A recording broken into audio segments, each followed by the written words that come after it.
how to increase the capacity of your lungs. How? This is the diaphragm. This is a dome-shaped muscle.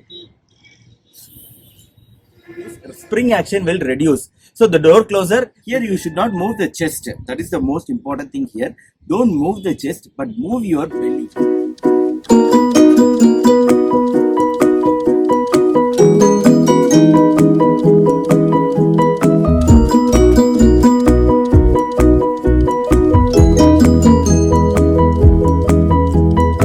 Hello friends, I am Dr. Karthikeyan. Why did I come all the way here? As you can see, this is a top of the mountain. This is a cave. This is called Vasishtha Maharishi cave. This is a place where a guru called Vasishtha Maharishi used to sit and meditate. He did this for years together. Actually, the main reason for me coming over here all the way to this higher altitude is because the air here is much less polluted compared to the air below in the ground. In the ground, definitely there will be a lot of pollution. We are living in India and there is a lot of pollution at the ground level.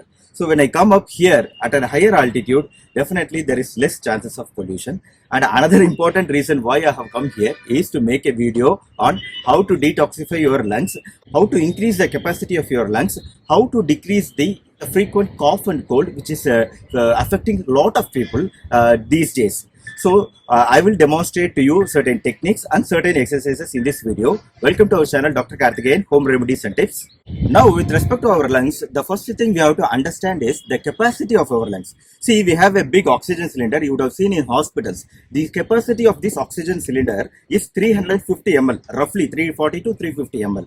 And this 340 to 350 ml is pure oxygen.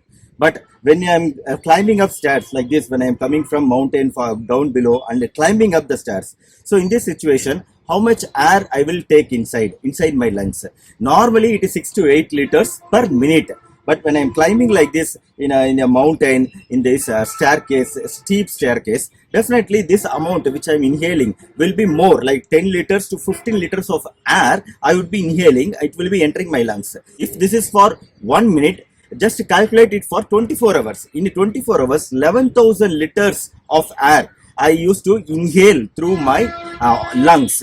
So, is this 11,000 liters pure oxygen? Definitely no. You all know the air around us, it is composed of 20% oxygen and 80% nitrogen and other gases. So, in this situation, the pure oxygen which our lungs take in is roughly 550 ml in normal situation if I am at a ground level. But when I am climbing up, when I am doing exercise, not only mountain climbing, like walking, jogging, swimming, any exercise, it will lead to increased intake of oxygen. Maybe you may be increasing your oxygen uptake to even 600 to 700 ml, which is roughly equivalent to 2 cylinders of full oxygen capacity. So first, what is the full capacity of our lungs? Our lungs reach its full capacity by the age of 20 to 25 years. The full capacity is about 6 liters. But this 6 liters capacity of your lungs, it will vary according to your athleticism, your sports activities. And also, once the lungs reaches its full capacity maturity at the age of 25, thereafter, the capacity of the lungs to expand, to intake more oxygen, it will reduce. By age itself, it will reduce, or in asthmatics, it will reduce, or if you have COPD, chronic bronchitis, emphysema, airway inflammation, in all these conditions, what will happen is the mucus will secrete, the mucus will clog all the tubes. Once the clogging of the tubes happen, the capacity of the lungs reduces. And also by age itself, the capacity of the lung reduces. According to your age, according to your height, the capacity of your lungs will vary. Usually, the lungs reach its full capacity by 25 years, I told. And our lungs, you know, it is made up of tubes, so many tubes. Here there is trachea. Thereafter, it is dividing into bronchi, bronchioles, and so many tubes are there. So all these tubes, they have elasticity. There is a spring recoil inside these tubes.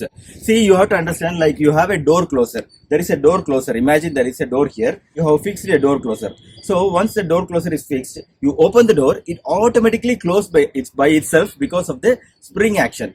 But how long this will work? It may work for 3 years, 4 years, 5 years. But after some time, this spring action will reduce. So the door closer will reduce its capacity to coil back. So because of this reduced capacity, because of the negative spring action, the door will stop. It will not close. Similarly, this tubes inside our lungs, it has a spring capacity, elastic recoil capacity. There is holes inside these tubes. These holes are initially broader, but once time passes, these holes will reduce in size. This elasticity, the spring recoil of this spring, it will reduce. So because of this situation, the capacity of the lung reduces from 6 liters, it will reduce to 5.5 liters, 5 liters. It depends upon your age and height. So I will tell this at the end of this video. So now we will see how to increase our lung capacity. The most important muscle that is responsible for increasing our lung capacity is, so just try to think over which is the most important muscle. See, when we are breathing in, our lung expands. When we are breathing out, our lungs shrinks. So in this process, what is the most important organ responsible for this expansion and shrinking? See, you may think like you are using your intercostal muscles, chest muscles, back muscles, neck muscles, and also you are inhaling. So these are the actions responsible for the expansion of the lung. But this is only partially true. The most important organ responsible for expansion of our lungs is diaphragm. The diaphragm, which separates our abdominal cavity from the chest cavity. See, now watch carefully how the diaphragm moves when the lungs are getting filled. This is the diaphragm. This is a dome-shaped muscle.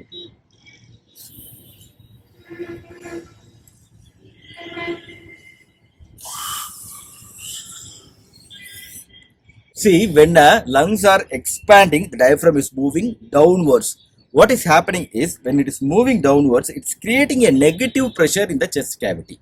Because of this negative pressure only, the lungs are expanding. Because of this expansion only, the air is getting filled in. So the most important thing to increase our lung capacity is to do diaphragmatic exercises. There are a lot of diaphragmatic exercises. I will show you 3 exercises, very simple exercises.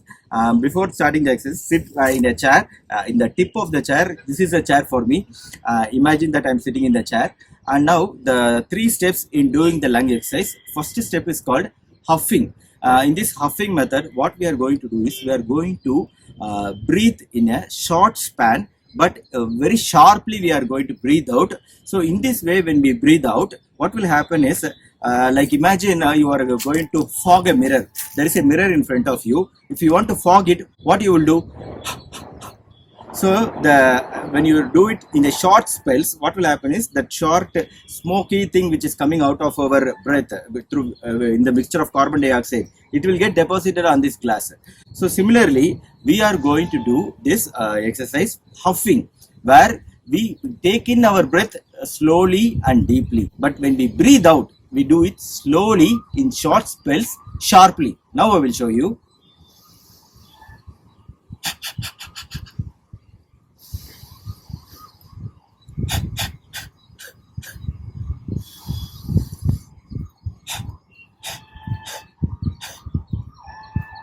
Are you able to see now? So I'm increasing the short period. I'm increasing it slowly, but I'm doing it deeply and sharply. So this is warming up exercise for our lungs. This is the first step in doing lung exercise.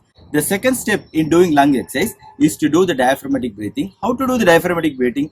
To pursed lip breathing. In pursed lip breathing, what is happening is you are taking in inspiration. The air you are taking in is taken in slowly. See, if you take in the air in the count of 5, when you are bringing out the air, it should be in the count of 15. That is 3 times slowly you have to leave the air. So this is how you are doing. Just I will demonstrate to you. Now the person in front of me will count and you will see now. Yeah, please start. 1, 2, 3, 4, 5, 6, 7, 8. 1, 2, 3, 4, 5, 6, 7, 8, 9, 10, 11, 12, 13, 14, 15, 16, 17, 18, 19, 20, 21, 22, 23, 24. Okay, now I have done it for like a minute. Like one time I did. Similarly, you have to do for 5 to 10 minutes. 5 to 10 minutes you have to do. In this way, what you are doing is you are slowly training the diaphragm, right? So this is one method, pursed lip breathing. There is another method. The third exercise is belly breathing. In belly breathing, you are going to sit comfortably in the chair, or you can even lie down. You can keep your hands over the belly button lightly, but either you keep it hands, or you can keep some tissue paper, some box, a cardboard box, a paper box on your belly, and then you have to watch the movement of the abdomen. Here you should not move the chest. That is the most important thing here. Don't move the chest, but move your belly. You should see the belly moving up and down, but on the same technique of personally breathing. You follow the same technique of personally breathing, but only thing the only adjustment we are doing here is you're going to keep your hands on the belly button, and then you are going to breathe through your abdomen. Same like this you have to do for 5 to 10 minutes. So these are the 3 exercises you have to do. Similarly, there are other techniques like box breathing. In box breathing, you have to do inspiration for 5 count, wait for 5 count, again do expiration for 5 count, wait for 5 count, then the next cycle will start. Inspiration 5 count, wait for 5 count, you're holding the breath, then is expiration 5 count, holding the breath 5 count, again inspiration 5 count. So this is the way we are doing box breathing or Samavriddhi. This Samavriddhi technique is you are doing equal amount of inspiration, expiration. So equal amount of air is taken in and then equal amount of air is let out. So this is Samavriddhi. And then there are other techniques like Buteyko technique and Papworth technique. This Buteyko and Papworth technique, they are all nothing but the same respiratory technique which is done externally by a physiotherapist. But today I have taught you how to do it. So you can do it yourself. Don't do this exercise during the asthma attack, during chronic bronchitis, but do it normally. When we do it normally only, the lungs will get strengthened, the diaphragm will get strengthened. Remember this. In this video, I have demonstrated to you various techniques, various lung exercises to strengthen your lungs. But at the same time, you have to stop smoking, stop alcoholism, and also you have to take some foods which are very essential for your lung health. I will tell you in the next video what are the foods which are essential for lung health, which are essential to detoxify the lungs. But this video, I think it will be useful for you. Kindly share this video with your friends and relatives. So if you like this video, kindly press the like button below. Kindly share this video with all your friends and relatives, and kindly click the bell icon so that you can watch my subsequent videos like this. Hope this video was useful for you. Meet you all in the next video. Until then, goodbye from Dr. Karthikeyan. Thank you.